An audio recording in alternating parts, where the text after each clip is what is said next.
What's up, everybody? It's Fletcher Wheaton, and today talking Cabo real estate with none other than Nick Fong. I think you guys are going to get a lot out of this today. Um, I'll kind of give a quick rundown. Nick's been in Cabo for, I believe it's 11 years now. One of the highest selling realtors in Los Cabos. Got a lot of respect for him. Honest guy, man. Always has answered my questions, and I really appreciate that. And I think this will be good for everybody because we're right in the middle of coronavirus. And I know Nick can give us a pretty good perspective on that. So without further ado, I'll go ahead and kind of introduce Nick and let him do a quick little introduction. Yeah. Hey, thanks, Fletch. Actually, I've been here for 15 years. So I've been here a little bit longer. The company of mine, Ronival, Los Cabos agent, has almost 11 years now. So maybe that's what you were thinking. But yeah, I moved here from Chicago 15 years ago, or over 15 years, and now married with 2 kids. And yeah, like you said, it's April 17th, 2020 right now. And we're right in the middle of the home quarantine and been locked up for a month now. And so we're feeling exactly what everyone else around the world's feeling right now. Nice, nice. So from the coronavirus perspective, have you had anybody in particular reach out to you about either buying or selling? Or I don't think Cabo's been too much of like people wanting to take stuff off the market or things like that, but can you give us a perspective on what you're seeing with your clients? Yeah, so we represent, both buyers and sellers.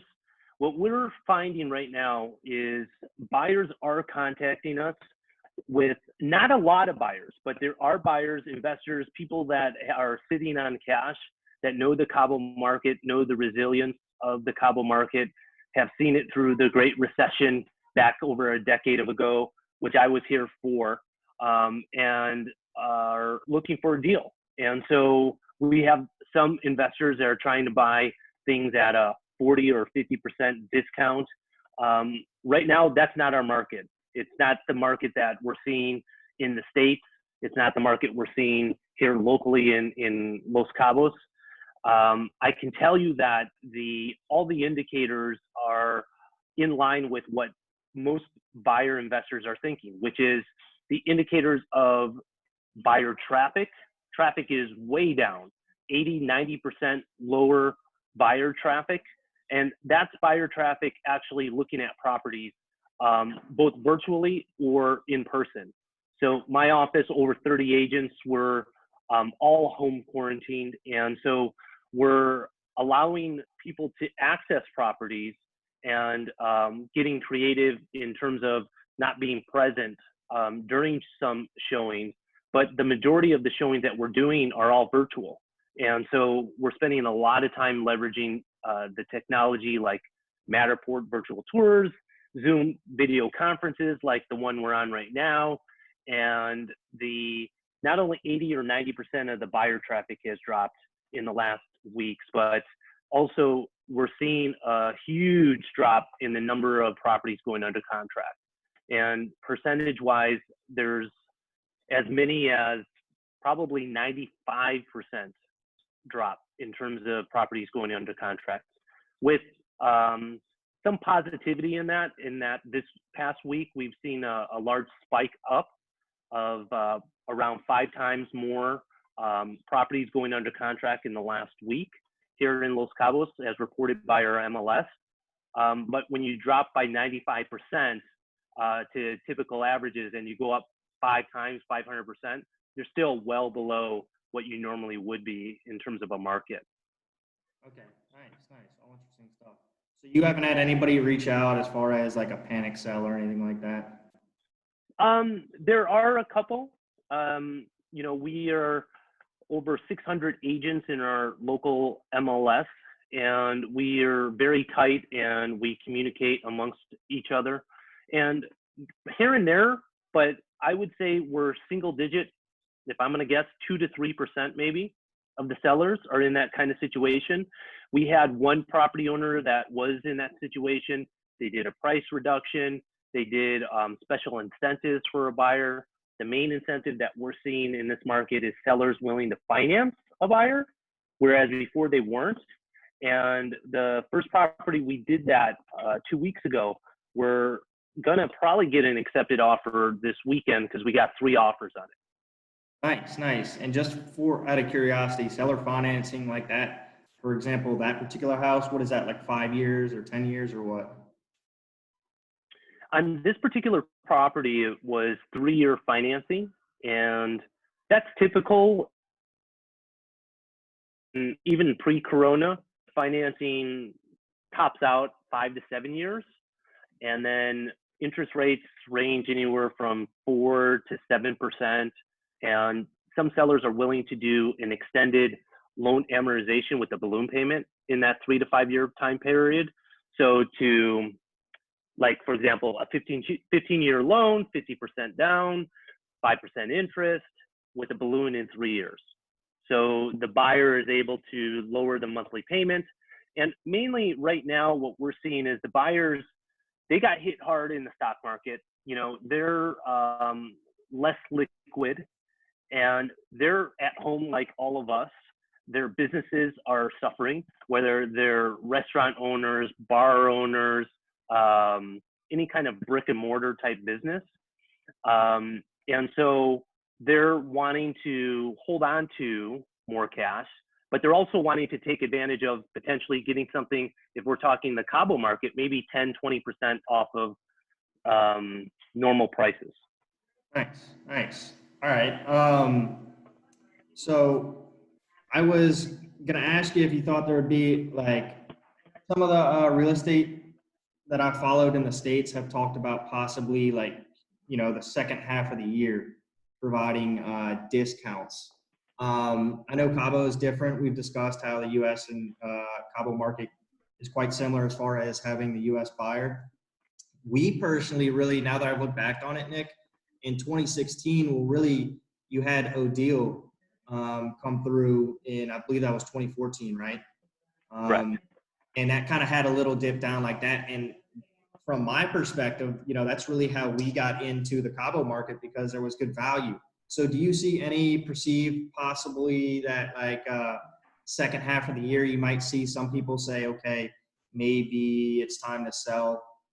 If this continues to prolong a little bit, you know, because I see a lot of people, for example, it might be their second house in Cabo. That might be the first thing on the chopping block. Or do you think really if business gets back to usual in maybe May, June, that this really will be kind of a non-event? So I definitely see, just like with the virus, people talking about the second wave, you know, late fall, the winter, the second wave where there could be a rebirth of the number of cases, that also the economy could go through a similar type of situation here in Los Cabos. I can say that from talking to people locally, that a lot of people are thinking we're going to have a very tough summer. Fall, best case scenario, when things start getting somewhat back to normal. But everyone is talking about once we can start traveling, how many people really are going to travel like the way they were before. And so we just don't know that. And where Hurricane Odile or Hurricane Lydia in 2017, where we had maybe a year where things got, you know, kind of bad, a dip in the market. The problem here is that the dip in the market is global. And so it is unprecedented times right now. But I do feel that this will pass. It's, you know, the timeline though, no one knows. Exactly. All right. I've got some other questions here. What about property taxes in Cabo are pretty cheap, right? When you compare it to like your hometown of Chicago, right? You have a drastic difference, correct? Correct. Yeah. I mean, Cook County, I think, is one of the highest in the nation. 2-3% of your property value in real estate taxes every year. But to compare that with 0.1% of your property value here in Cabo, it's you know, average property is paying you a couple $100 a year. Yeah. Do you I sent an email to Carl Timothy in Vallarta, and he was talking about, I think it was houses over $100,000, if I'm not mistaken, it was now like a 1.5% increase in property taxes. Do you think anything like that would ever happen in Cabo, or do you think that's just kind of something that happened in Vallarta? In Vallarta, are you saying 1.5% of the property value is That's from my understanding that Carl Timothy told me. That, Oh, wow. and I was just curious if you think that property taxes would ever go up, or if that would do anything with the market here. I was just curious your take on that. You know, up until today, and I think in any foreseeable future, one of the advantages to buying real estate here, because your initial transaction cost when you purchase a property is significantly higher. Depending on the purchase price, it could be 5 to 8% of the purchase price you're paying in closing costs, and 2% of that is a federal acquisition tax.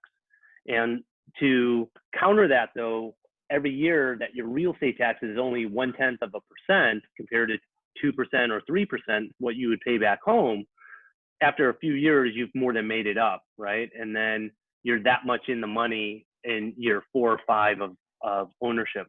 So that wouldn't be a benefit any longer. And so people would be similar real estate taxes as what they were paying back home, and also having the higher upfront closing costs. So I think it would, but in the end, what's really drawing people to buy real estate in Cabo is not low real estate taxes.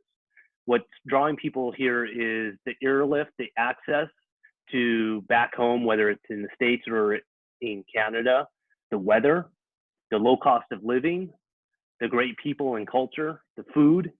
And so I think those will override the majority of the buyers, but for sure there's going to be buyers that are going to step away from home purchases, but I think that's going to be the far minority.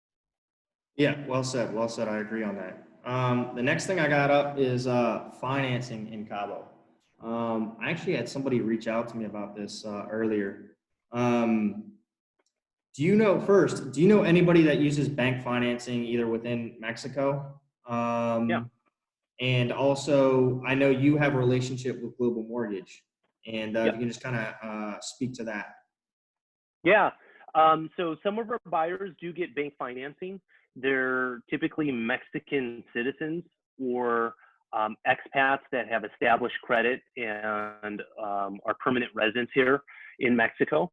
And it's not very attractive by US or Canadian lending standards, because although the down payment might not be all that much, the interest rate is double-digit interest rate. And so that ends up becoming very unattractive to at least our foreign buyers. But we're fortunate to have Global Mortgage enter into our market over a year ago, and they're our lending partner. And in fact, I was just on a call with Bob this afternoon, and they're really changing the market, because our market's typically been a cash market. So people are leveraging properties back home, or they're selling stocks, or they're using cash on hand to purchase in Cabo. And so now they're able, with 40 or 50% down, they're able to finance with Global Mortgage on a 15-year fix, no balloon payment, with interest rates starting at 7%. Nice. That's pretty good. Obviously the 40 or 50%, that's higher than US standards, but that's understandable. But I think at 7%, especially on a 15-year note, that's a really good option to have in Cabo. Yeah. All right. Would you ever buy in Cabo outside of the MLS system? Yes, absolutely. It's sometimes, as a foreigner, it's typically harder to find those kind of deals.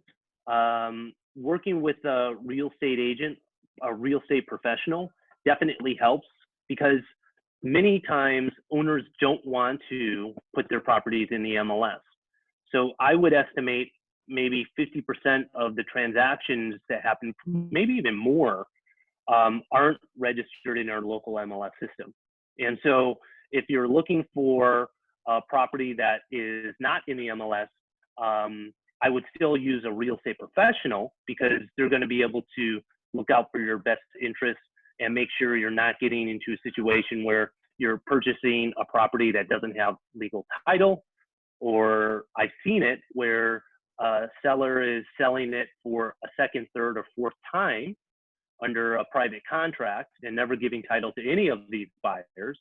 And many times we're running into issues where the meets and bounds don't match the title, and so you're getting into property line disputes with the owners to the left, to the right, above and below you. And so using a real estate professional, and we're fortunate that we now have real estate licensure in the state of the Baja California Sur. And so all real estate sales professionals have to be licensed and have to do education requirements. Nice. That's interesting, the 50%. And it goes without saying to use a realtor, but if you're a foreigner and you're going to buy outside of the MLS system, without a doubt, reach out to somebody like Nick. All right. I know last time we spoke, I asked you which you would prefer, East Cape or Toto Santos. Yeah. My answer then was actually East Cape. Since then, I've really become bullish on Toto Santos. Just really down there. It's right off the beach. I'm really bullish on Toto Santos. So I wanted to read this to you and give me your thoughts on it. Toto Santos in 2020 is Tulum in 2005. Would you say, obviously a completely different market, but from a standpoint of Tulum was here in 2005 and now it's up here in 2020, would you say that trajectory for Toto Santos could be equal? Yeah, absolutely. In fact, that's where my business is going. So we're in the process of setting up another office in Toto Santos on the main drag. I've been extremely busy during this home quarantine. We're doing a lot of virtual tours. I did 2 virtual tours today on Zoom in Toto Santos. So agents were not in the same room. We weren't even in the property itself, but we were virtually going through 2 different houses today in Toto Santos. And in fact, the last week, I was just a part of an article in the New York Times that we talked specifically a lot about Toto Santos and the growth that's going on in Toto Santos. So maybe Fletch, you can link to that that video and article that was featured in New York Times. Yeah, no, of course. At the end of this, I'm going to put all Nick's information stuff too, so I'll include all that. It's kind of funny because now in the quarantine, I know somebody that lives in Toto Santos, Pescadero area, and they talk about how Cabo has just gotten, too much traffic, too much.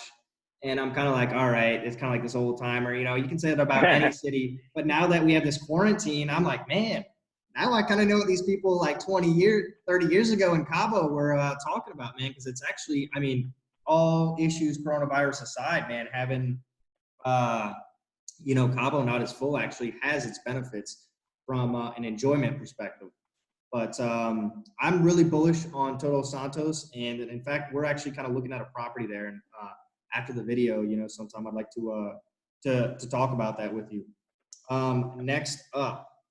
The exchange rate right now, I just looked, is $1 is 23.7 pesos.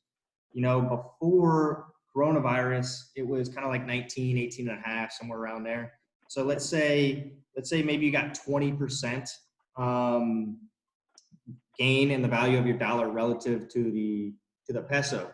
I see some people that were trying to be like, oh, hey, buy in Cabo now but when you're making the US dollar, that's the great thing about, Cabo and some other markets within Mexico is that you're buying in the US dollar. So really there's no benefit, on the paper purchase if you're making US dollars and you're buying in US dollars. We talked about the MLS system. That definitely could have some properties that are listed in the peso where it would. But some other things that I asked some other people and they mentioned, and I just like you to kind of touch on this, renovations would obviously be cheaper if you're paying for labor. And then also you mentioned the higher closing costs. That could be offset with the the Mexican peso. But what are your thoughts? And once again, I don't think that's really swayed too many buyers, but just your thoughts on the at least temporary jump in Yeah. value of the dollar. Okay, so if I'm a buyer or a buyer, let's say in the next 12 months, one play that I can foresee is on pre-construction, new construction. And what you're talking about with the exchange rate is a benefit directly to a developer. And the developer most likely is buying their supplies and all of their labor is in pesos. And so, you know, a lot of appliances are coming from the States, so that doesn't really have the exchange rate benefit, but labor and materials, 100%. And so on a construction build, the cost, that might be 60, 70% of the construction cost. And therefore, if you're, as a pre-construction buyer, able to travel again, come back into the Cabo market, and the exchange rate hasn't recovered to pre-corona, you can then take advantage of that potentially with the Mexican developer or any developer, because they might pass along some of that savings due to the exchange rate. Because the majority of the real estate in Cabo is transacted in US dollars. And so you could take advantage of that exchange rate benefit of the stronger US dollar and maybe get 10% less on purchase price with the developer, and the developer will be fine with that because their pesos their US dollars go a lot further with the Mexican peso expenses. That actually reminded me of something that I had wrote down that we kind of jumped over. Due to coronavirus, man, they've shut down construction. And if I'm not mistaken, all of Mexico, right? And Yeah. another thing I was reading too, somebody shared this, I think it was on LinkedIn, that ironically, the construction sector in the United States is actually helping the economy right now because there's still a lot of places that are building. So that even goes further. They've had to halt all construction. So a lot of these pre-construction, you know, I was talking to somebody the other day and they were talking about a property within Cavita that was being constructed. And they were like, it would not shock me if there was just a 10 or 15% discount in that. You know, for example, if this project wasn't selling the best before, and now that you have this enter, then you might have prices drop from that. But any other thoughts on the halt in construction? Yeah, if the property is not built, there is more leverage and there's more flexibility and possibilities. So my developer clients that are in that situation and that are willing to, there's still some risk for the developer, the seller of these properties, because they don't know how long it's going to be before they can start construction. And so how much can they collect in terms of a deposit from the buyers? Because they're going to have to use that money to buy the supplies. But if they can't construct and start maximizing that US dollar to start building with the labor cost being low, paying it in Mexican pesos, then they're losing some of that benefit. So there is the risk with the developer. So it's a balance, and it's trying to guess when is the best time to go in. And so there are some developers that are willing to roll the dice and do that. And from what I've seen, some of the pricing on new developments pre-construction have reduced their prices. But then as a buyer, that is a risk also, right? And so if the developer is too much rolling the dice, they might not have enough funds to finish the project. And then you're in a fractured condominium project. Yeah, and I mean, you and me both know that that's another reason to use an established realtor within Cabo, because pre-construction is a great route to go. It's just, you want to make sure you're picking the right project, right? And someone like you that's been in Cabo for 15 years, you know, you have a good understanding of which developers are ones that you can stick with and which ones are rolling the dice more so. So, Nick, I appreciate it, man. That's really all I had. If there's anything else you want to add on, and at least let people know where to get in touch with you. You know, the best way for me is my email, nick@loscabosagent.com. It's the best way to get a hold of me. And yeah, I'll be happy to answer any questions and help anyone out. Questions that maybe Fletch forgot to answer or ask, or maybe just elaborate on. So that's really what I'm doing. I'm just talking to people, adding value, answering questions, and be happy to do that with the people that's in your sphere of influence. Nice, nice. Well, thank you so much, Nick. I appreciate you taking the time, and hopefully we'll be checking back in here shortly. So thank you. All right, Fletch, thanks. Good one.